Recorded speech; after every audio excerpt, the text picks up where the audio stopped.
कभी कभी लाइफ में हमारे सामने ऐसी सिचुएशन खड़ी हो जाती है जिससे लड़ना मुश्किल होता चला जाता है। हालात हमारे कुछ ऐसे हो जाते हैं मानो सब कुछ खत्म हो गया हो। दूर दूर तक सिर्फ अंधेरा ही अंधेरा दिखाई देता है। कुछ समझ में नहीं आता कि ऐसे सिचुएशन में करें तो करें क्या। और कई बार तो ऐसी सिचुएशन आती है कि क्विट करने का मन करता है। हालात तुम्हारे चाहे जैसे भी क्यों ना हो, एक बात तो तय है कि ये वक्त भी गुजर जाएगा। चाहे अच्छा वक्त हो या फिर बुरा वक्त, गुजर जाएगा। लेकिन एक बात हमेशा याद रखना कि ज़िंदगी में कुछ भी कर गुजरने की अपॉर्चुनिटी सिर्फ इसी वक्त में मिलती है, अगर उस सिचुएशन में क्विट न किया जाए तो। क्योंकि विनर्स जो होते हैं वो कभी क्विट नहीं करते, और जो क्विट करते हैं वो कभी विनर्स नहीं बनते। आप क्या चाहते हैं, एक एवरेज लाइफ या फिर स्टैंडर्ड लाइफ?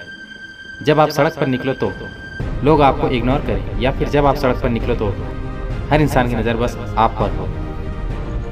क्या चाहते हैं आप कि लोग आपसे ये कहें कि ये इंसान कुछ नहीं कर सकता, या फिर ये कहें कि ये बंदा कुछ ना कुछ करके ज़रूर दिखाएगा, ये बंदा कुछ चेंज ला के दिखाएगा?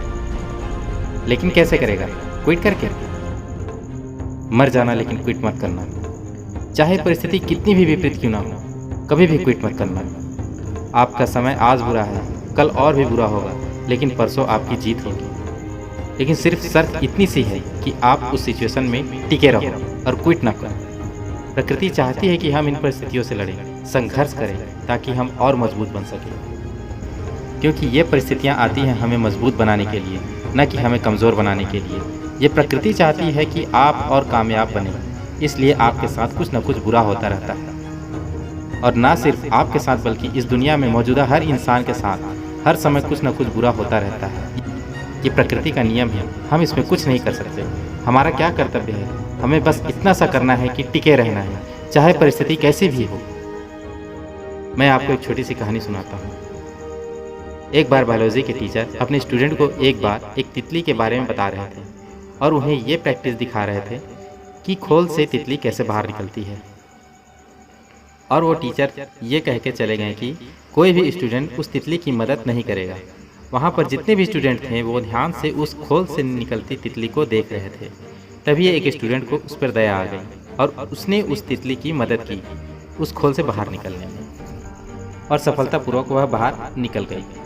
और उस स्टूडेंट की वजह से उस तितली को कोई संघर्ष नहीं करना पड़ा, कोई ज़्यादा मेहनत नहीं करनी पड़ी उस खोल से बाहर निकलने में।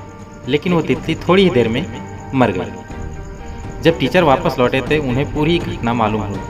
तब उन्होंने अपने स्टूडेंट को बताया कि वो तितली जब संघर्ष करती है तो उससे उसके पंखों को मजबूती मिलती है। यही प्रकृति का नियम है। उस तितली की मदद करके उस स्टूडेंट ने उस तितली को संघर्ष करने का मौका नहीं दिया, और यही परिणाम हुआ कि वो तितली मर गई। संघर्ष ही जीवन है, संघर्ष ही आपको मजबूत बनाता है।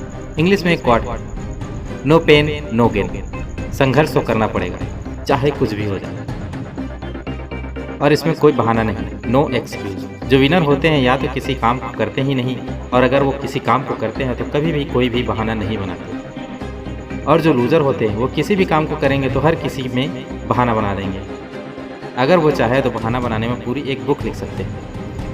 मेरी तो किस्मत ही ख़राब है, मेरे साथ ही ऐसा क्यों होता है, मेरी एज बहुत कम है, मेरी हाइट बहुत कम है, मैं काला हूँ, मैं सुंदर नहीं हूँ, लोग मुझे पसंद नहीं करते, मैं ज़्यादा पढ़ा लिखा नहीं हूँ, मेरे पास टाइम नहीं है, मेरी आवाज़ अच्छी नहीं है, मेरे पास ये नहीं है, मेरे पास वो नहीं है, काश ऐसा होता, काश वैसा होता। देखो जो जैसा है वो वैसा है। न तो आज तक कुछ बदला है और ना ही कभी कुछ बदलने वाला है, तब तक जब तक कि आप अपने आप को नहीं बदल लेते।